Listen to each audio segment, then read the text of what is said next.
Karnataka TET Urdu के question paper को आज मैं MM अली आप सभी के लिए लेकर हाजिर हुआ हूँ।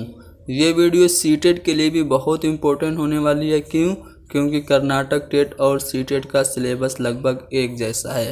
वीडियो को ज़्यादा से ज़्यादा शेयर करें। MM अली को अनअकैडमी पे ज़रूर फॉलो करें। क्यों? क्योंकि वहाँ पे आपको हमारी लाइव क्लासेस मिलेंगी और हमारे इस चैनल को ज़रूर सब्सक्राइब करें। तो चलिए शुरू करते हैं। जिस तरह से सीटेट में पैसेज और पेडागोजी के क्वेश्चन पूछे जाते हैं, ठीक उसी पैटर्न पे कर्नाटक टेट में भी पूछे जाते हैं। जैसा कि आप यहाँ पे देख पा रहे होंगे, एक पैसेज है और इस पैसेज से मुताल्लिक आपको 8 सवालों के जवाब देने हैं। तो हम क्या करेंगे, हम पहले पैसेज को नहीं पढ़ेंगे, पहले सवालात देखेंगे।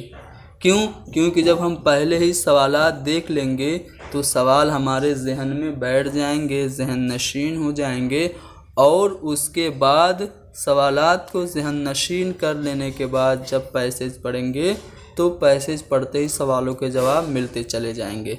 तो चलिए पहले सवालात मैं आपको दिखा देता हूँ। दूसरी चीज़ों की तरह ज़माने के साथ बदलते हैं। दूसरी चीज़ों की तरह ज़माने के साथ क्या बदलता है, पैसेज पढ़ेंगे पता चलेगा। दूसरा सवाल कि ख़यालों में तब्दीली उस वक्त तक नहीं होती जब तक। कब ख़यालों में तब्दीली नहीं होती ये आपको बताना है। पिछले ज़माने में जो हुकूमत का दारोमदार था किस पर था, जमहूरियत पर, अवाम पर, बादशाहत पर या फिर इश्तराकियत पर, ये हमें जवाब मिलेगा पैसेज पढ़ने के बाद।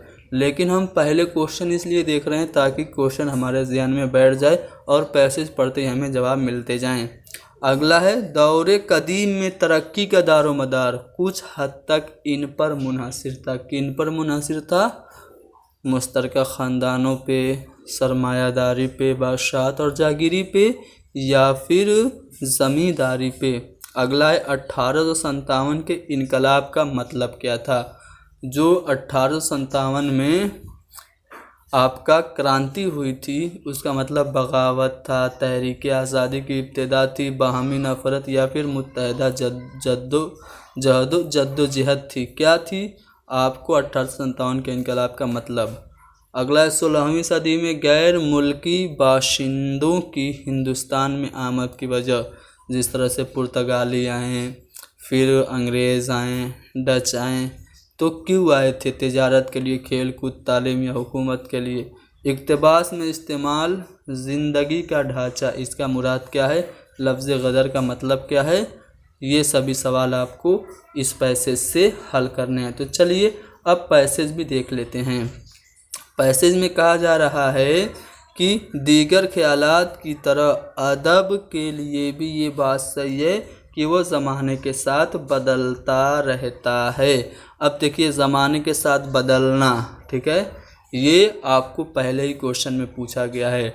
तो दूसरी चीज़ों की तरह ज़माने के साथ बदलता रहता है, तो अदब के बारे में बात हो रही है कि अदब दीगर ख़यालात की तरह, यानी कि ख़यालात भी बदलते हैं और अदब भी बदलता है ज़माने के साथ। तो इस तरह से दूसरी चीज़ों की तरह ज़माने के साथ बदलते रहते हैं। हमारा जवाब हो जाएगा ख़यालात और अदब बदलते रहते हैं ज़माने के साथ साथ। अगला जो सवाल है उसको आपको ज़हन में रखना है और फिर हमें पैसेज को पढ़ना है। पैसेज में कहा जा रहा है कि क्योंकि बदले हुए ख़यालात, बदले हुए हालात इंसान को भी बदल देते हैं और वो अपने ख़यालात का इजहार नए ख़यालात के मुताबिक करते हैं। ख़यालों में ये तब्दीली उस वक्त तक नहीं होती जब तक कि ज़िंदगी का ढांचा न बदले। अब देखिए ख़यालों में तब्दीली कब तक नहीं होती, तो पैसेज में कहा जा रहा है जब तक कि ज़िंदगी का ढांचा न बदले। इस तरह से हमारा तीसरा वाला ऑप्शन सही हो गया। अगला सवाल है कि पिछले ज़माने में हुकूमत का दारोमदार किस पर था। ये आपको ध्यान में रखना है और पैसेज पढ़ना है, ठीक है। आगे कहा जा रहा है कि हिंदुस्तान सैकड़ों साल से एक ही रास्ते पे चलता रहा है। बादशाह होते थे, उनका कारोबार होता था, उनकी हुकूमत उनकी मर्ज़ी उनके मुताबिक चलती थी। आम इंसान हुकूमत में कोई अख्तियार नहीं रखते थे। खेती बाड़ी के पुराने तरीके राज थे। तालीमी एक धड़े पर चल रही थी और न कोई तब्दीली हो रही थी न कोई इनकलाब। एक ख़ानदान के बादशाह कमज़ोर होते थे तो दूसरा ख़ानदान उसकी जगह ले लेता था आम लोगों की ज़िंदगी नहीं बदलती थी। बात यह थी कि बादशाहत और जागीरी के ज़माने में एक हद तक तरक्की होती थी। अब देखिए पिछले ज़माने की बात हो रही है, तो यहाँ से आप लोगों ने अगर ध्यान दिया होगा तो पिछले ज़माने में क्या हो रहा है। पिछले ज़माने में हुकूमत का दारोमदार किस पर है, वो सीधे सीधे बात कही जा रही है कि बादशाहत होती थी, जागीरदारी होती थी, बादशाह होते थे, एक कमज़ोर होते थे तो दूसरे ख़ानदान उसकी जगह ले लेता था। तो इससे पता चल रहा है कि पिछले ज़माने में हुकूमत का दारोमदार बादशाहत थी। अगला है दौरे कदीम में तरक्की का दारोमदार कुछ हद तक इन पर मुनासिर होता था। किन पर, तो जब पिछले ज़माने में बादशाहत थी तो बादशाहत और जागीरदारी पर ही तो मुनासिर होगी तरक्की। अब अगला है 1857 के इनकलाब का मतलब। अब हम 1857 को ढूंढेंगे तो यहाँ पे आप देख सकते हैं, यहाँ पे 1857 का इनकलाब के बारे में जिक्र है, तो यहीं से हम पढ़ेंगे। इसी दरमियान में 1857 में मशहूर इनकलाब हुआ जिसको गदर कहते हैं। इस हंगामा में आखिरी दफ़ा हिंदुस्तानियों ने अंग्रेज़ों के खिलाफ फौजी बगावत की। अगर हार गए लेकिन आज़ादी का चराग इस तरह से जला गए कि वो आज तक रोशन है। तो अब आपको बताना क्या है, आपको बताना है कि 1857 का जो गदर हुआ था उसका मतलब क्या है, तो उसका मतलब है बगावत। ठीक है, तो इसलिए पहला वाला ऑप्शन सही हो गया। अगला सवाल है कि 16वीं सदी में गैर मुल्की बाशिंदों की हिंदुस्तान में आमद की वजह। अब यहाँ पे अगर आप देखें पैसेज में, तो पैसेज में सीधे सीधे कहा जा रहा है कि गैर मुल्की बाशिंदे, तो पुर्तगाली, अंग्रेज़, डच, फ्रांसीसी तिजारत के लिए आए थे।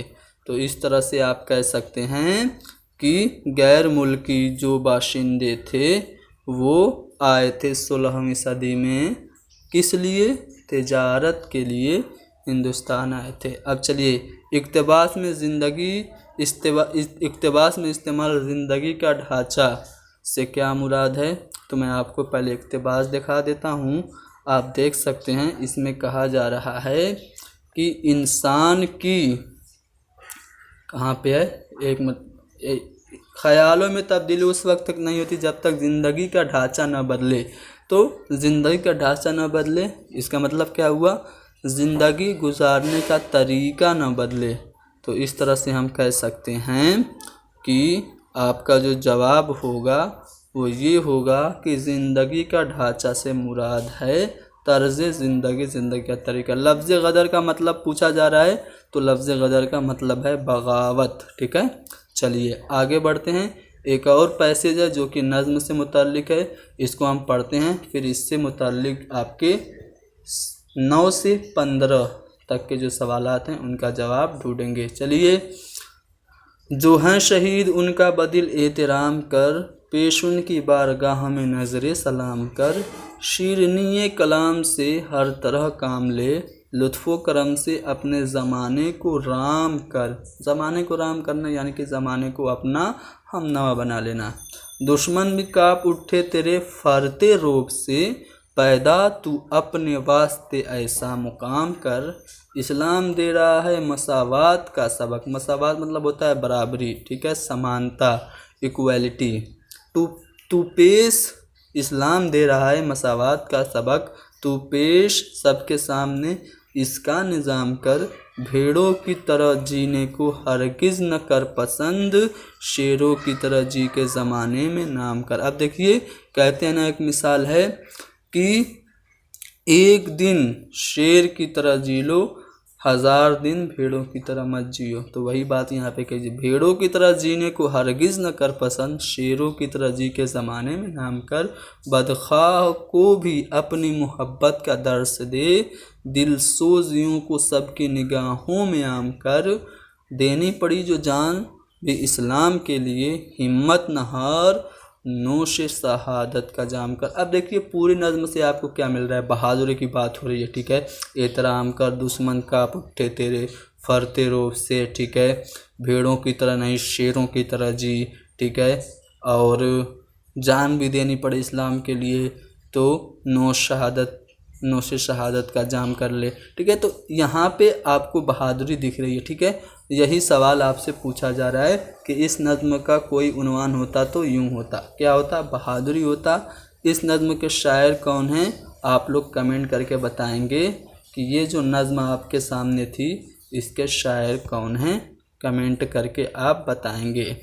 अगला सवाल है, ज़माने को राम करने से मुराद क्या है? तो ज़माने को राम करने से मुराद है ज़माने को अपना हमनवा बनाना। अगला सवाल है कि शायर के मुताबिक ज़माने में मुकाम पैदा करने का गुर छुपा हुआ है किससे? फ़र्ते रोब में, जवां मर्दी में, मसलियत पसंदी में या फिर इंतखाबात में। तो मैं आपको पैसेज दिखा दे रहा हूँ। पैसेज में यहाँ पे कहा जा रहा है कि दुश्मन भी काँप उठते तेरे फ़र्ते रोब से, पैदा तू अपने वास्ते ऐसा मुकाम कर। यानी कि ज़माने में मुकाम पैदा करने के लिए किस चीज़ की बात हो रही है? बात हो रही है फ़र्ते रोब की। ठीक है, तो शायर के मुताबिक ज़माने में मुकाम पैदा करने का गुर छुपा हुआ है फ़र्ते रोब में। ठीक है, भीड़ों की तरह जीने को हरगिज़ न कर पसंद, शेरों की तरह जी के ज़माने में नाम कर। इस शेर में एक मशहूर कौल पोशीदा है। कौन सा कौल? हम गीदड़ भपकियों से नहीं डरने वाले हैं, ये है, या फिर गीदड़ की 100 साला ज़िंदगी से शेर की एक दिन की ज़िंदगी बेहतर। शेर की 100 साला ज़िंदगी से गीदड़ की एक दिन की ज़िंदगी बेहतर, या फिर गीदड़ की मौत आती है तो शेर का रुख करता है। चारों में से कौन सा एक कौल है इस शेर का मतलब?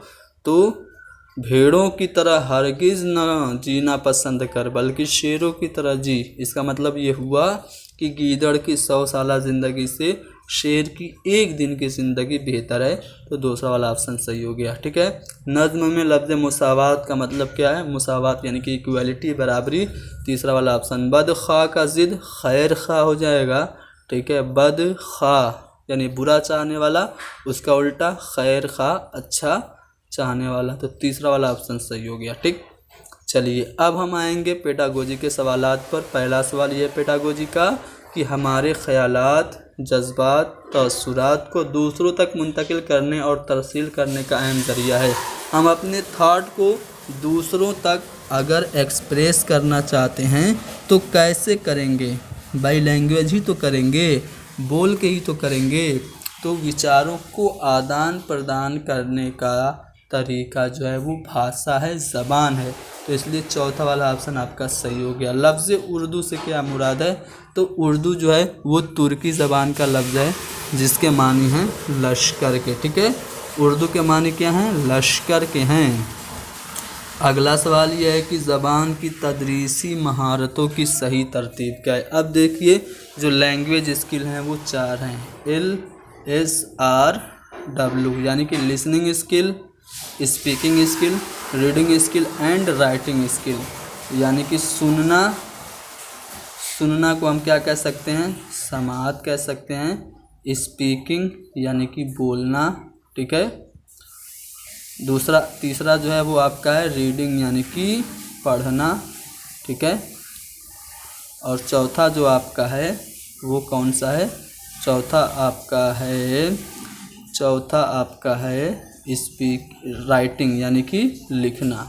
तो ये चार स्किल हैं। ठीक है, तो इसको हमें क्रम में सबसे पहले सुनना, फिर बोलना, फिर पढ़ना, फिर लिखना, यही क्वेश्चन आपसे पूछा गया। तो सुनना यानी कि समाअत, बोलना यानी कि गोयाई, पढ़ना यानी कि ख़्वानदन और तहरीर यानी कि लिखना। तो LSRW का जो सही क्रम है ये है समाअत, गोयाई, ख़्वानदगी और तहरीरी। अब देखिए एक क्वेश्चन आपसे पूछा जाता है, सीटेट में कई बार पूछा गया है कि रिसीप्टिव लैंग्वेज स्किल और एक्सप्रेसिव लैंग्वेज स्किल क्या हैं। रिसीप्टिव लैंग्वेज स्किल को उर्दू में उसूल की महारत और एक्सप्रेसिव लैंग्वेज स्किल को तख्लीकी महारत कहते हैं। ये भी मैं आपको समझा देता हूँ। जो आपका सुनना यानी कि लिसनिंग स्किल है और जो आपका रीडिंग स्किल है, ये दोनों आपकी उसूल करने की महारत हैं। ठीक है, रिसीप्टिव लैंग्वेज स्किल हैं।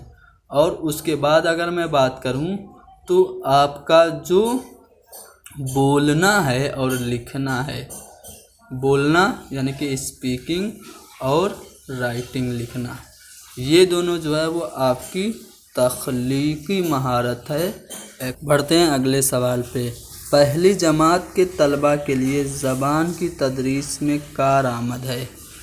देखिए, कक्षा 1 का बच्चा है, क्लास 1 का स्टूडेंट है, तो वो अभी लिख नहीं पाएगा, इसलिए तहरीरी हो नहीं सकता, पढ़ना भी उसके लिए मुश्किल है। बोल सकता है, सुन भी सकता है, लेकिन दोनों में सबसे ज़्यादा जो मुफीद है आपका समाअत है। यानी पहले जमात के लिए ज़बान की तदरीस में कारआमद जो महारत है सुनना यानी कि समाअत है।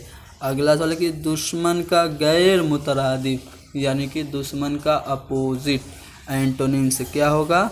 दोस्त होगा। दोस्त हम किसे कहते हैं? रफ़ीक को कहते हैं, तो रफ़ीक मन होता है दोस्त, इसलिए दूसरा वाला ऑप्शन सही।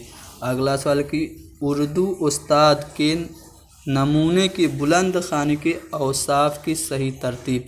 अब देखिए, अगर आप आदर्श वाचन यानी कि आइडियल आप स्पीकिंग आइडियल रीडिंग कर रहे हैं तो उसकी क्वालिटी क्या क्या होनी चाहिए? तो आपके पास है पहला ऑप्शन रवानी, रुकावट, सलासत और सही तलफ़ुज़। अब देखिए, आइडियल रीडिंग में रुकावट नहीं होगी, इसलिए ये वाला गलत हो गया। तसलसल, रवानी, तख़य्युर, तख़य्युर मतलब लेट करके बोलना, तो ये भी आपकी नमूने की बुलंद ख़ानी में ये औसाफ नहीं हो सकता कि आप ताख़ीर करें। अगला है रवानी, सलासत, ताख़ीर, तअस्सुर। यहाँ पे भी ताख़ीर आ गया, ये गलत हो गया, तो सही कौन सा होगा? चौथा वाला ऑप्शन। नमूने की बुलंद ख़ानी का औसाफ होगा सही तलफ़ुज़, करेक्ट प्रोनाउंसिएशन। रवानी यानी कि लगातार आप बोलते रहें। तग़य्युर यानी कि जहाँ पे उतार चढ़ाव की ज़रूरत है ना वो आपका हो, ठीक है। लहन हो यानी कि आप अच्छे लहजे में बोलें, तो सही तलफ़ुज़, रवानी, तग़य्युर और लहन, ये 4 चीज़ें उस्ताद के नमूने की बुलंद ख़ानी के यानी कि आइडियल रीडिंग का क्वालिटी है। चौथा वाला ऑप्शन सही है। समाअत के अमल में पाई जाने वाली 3 खामियाँ। लिसनिंग स्किल में कुछ कमियाँ भी होती हैं, क्या होती हैं? कमसुनी, अनसुनी या फिर सनसनी। सही समाअत अनसुनी या कमसुनी, सनसनी, कमसुनी या फिर अनसुनी, अनसुनी, नीम समाअत, गलत समाअत। अब देखिए, कम सुनना ये कोई कमी नहीं है, खामी नहीं है, ठीक है। सही समाअत ये तो खूबी है, इसलिए ये नहीं होगा, ठीक है। यहाँ पे भी कम सुनना है, ये नहीं होगा, तो कौन सा वाला होगा? चौथा वाला ऑप्शन होगा। देखिए, अनसुनी, ठीक है, आधी बात सुनना, नीम समाअत, और गलत सुनना यानी कि गलत समाअत, ये तीनों चीज़ें जो हैं वो खामियां हैं समाअत के अमल में पाई जाने वाली। अगला सवाल, तदरीस, ज़बान की तदरीस को मुअस्सिर बनाने के लिए ज़रूरी क्या है? तो बुलंद ख़ानी, खामोश ख़ानी, ज़ेर लब मुतालिया या फिर बाआवाज़ बुलंद मुतालिया। तो ज़बान की तदरीस को मुअस्सिर बनाने के लिए बुलंद ख़ानी ज़रूरी है। इक़्तिबास को मज़ीद मुस्तहकम करने का अमल, लर्निंग को परमानेंट करने का बेहतरीन तरीका इआदा के ज़रिए यानी कि रिवीज़न है, सवालात के ज़रिए है, होमवर्क यानी घर के काम का, या फिर मनसूबाई काम के ज़रिए। तो आपने जो कुछ भी सीखा है उसको आप मुस्तहकम परमानेंट करना चाहते हैं तो आप क्या करेंगे? रिवीज़न करेंगे। तो इआदा के ज़रिए पहला वाला ऑप्शन सही होगा। कवायद के लिहाज से जुमला दुरुस्त कौन है? बिल्ली दूध पी, गलत है। बिल्ली ने दूध पिया, बिल्ली ने दूध को पिया, ये है ना, इसलिए को ज़्यादा एक्स्ट्रा हो गया, इसलिए ये गलत हो गया। बिल्ली ने दूध पिया, ये आपका करेक्ट सेंटेंस है। अगला है, तदवीन निसाब में इस अम्र को मलहूज़ रखा जाता है। जब आप बनाएंगे सिलेबस, निसाब बनाएंगे, तो आप किसको सबसे ज़्यादा तवज्जो देंगे? इक़्तिबास में आसानी हो, सीखना आसान हो, या फिर तिफ़्ल मरकूज़ हो, चाइल्ड सेंटर्ड हो, या फिर एजुकेशन सेंटर्ड यानी कि तालीम मरकूज़ हो, या फिर उस्ताद मरकज़ यानी कि आपका टीचर सेंटर्ड हो। तो तदवीन निसाब में, निसाब को बनाने में हमें बच्चों को ध्यान में रखना चाहिए कि बच्चों के मेंटल लेवल के अकॉर्डिंग हम सिलेबस तैयार कर रहे हैं कि नहीं कर रहे हैं। तो तिफ़्ल मरकज़ होना चाहिए, तदवीन निसाब में। अगला सवाल कि दरसी किताब की सबसे बड़ी खूबी क्या होनी चाहिए? किताब का कागज़ उम्दा हो, किताब जाजिल नज़र हो, या फिर रंगीन तस्वीर हो, किताब मरकज़ तदरीस हो। देखिए, किताब की सबसे बड़ी खूबी यह है कि किताब मरकज़ तदरीस हो, शिक्षण के लिहाज से, टीचिंग के लिहाज से बनाई गई हो। अगला सवाल की ज़बान के मुअल्लिम की सबसे बड़ी कामयाबी? तलबा में नज़्म व ज़ब्त पैदा करना, तलबा में हुब्बुल वतनी का जज्बा पैदा करना, तलबा में उर्दू ज़बान से लगाव पैदा करना, या फिर कमरे जमात में तमाम तलबा पर कड़ी नज़र रखना। क्या है सबसे बड़ी कामयाबी? अब देखिए, एज ए टीचर आप सक्सेसफुल तभी होंगे जब आपका स्टूडेंट आपके सब्जेक्ट में दिलचस्पी लेगा। तो ज़बान के मुअल्लिम के लिए कामयाबी ये है कि तलबा ज़बान व अदब में लगाव पैदा करें, उनको ज़बान और अदब पसंद हो। ये सबसे बड़ी कामयाबी है एक टीचर की। तीसरा वाला ऑप्शन सही है। अगला सवाल कि 5वीं के तलबा को कवायद पढ़ा रहे हो तो आप ये तरीका अपनाएंगे। अब देखिए, कवायद यानी ग्रामर पढ़ाने की जब भी बात हो तो उसके लिए जो बेस्ट मेथड है इंडक्टिव मेथड है। इंडक्टिव मेथड को आप उर्दू में क्या कहते हैं? इस्तिक़राई तरीका कहते हैं। इस्तिक़राई तरीका में क्या होता है? इस्तिक़राई तरीका में पहले एग्ज़ाम्पल दिया जाता है और फिर रूल बताया जाता है। एग्ज़ाम्पल टू रूल जाते हैं। तो 5वीं जमात के स्टूडेंट को आप पढ़ा रहे हैं तो आप पढ़ाएंगे किस तरीका से? इस्तिक़राई तरीका से, ठीक है, इंडक्टिव मेथड। दूसरा वाला ऑप्शन सही है। बुलंदी के मानों में इस्तेमाल होने वाले लफ्ज़ का सही तलफ़्फ़ुज़। अब देखिए, रिफ़अत के माने होता है बुलंदी। ऑप्शन में देखें तो सब एक ही जैसा लिखा है, लेकिन यहाँ पे अगर ज़ेर ज़बर देखें तो रे में ज़ेर है और फे फिर ऐन में ज़बर है, तो रिफ़अत ये सही तलफ़्फ़ुज़ है बुलंदी के माने के लिए, ठीक है। तो दोस्तों, यहाँ पे हमने डिस्कस किया उर्दू कर्नाटक टेट का उर्दू का पेपर 1 था, ठीक है। ये पेपर 1 था। उम्मीद करता हूँ वीडियो पसंद आई है तो इसको ज़्यादा से ज़्यादा शेयर कीजिए, मुझे ज़रूर सब्सक्राइब कीजिए। और हाँ, आप जितने भी उर्दू के स्टूडेंट हैं, आपकी मोरल रिस्पॉन्सिबिलिटी बनती है कि हर एक उर्दू के स्टूडेंट तक इस वीडियो को पहुंचा दें। Thank you very much.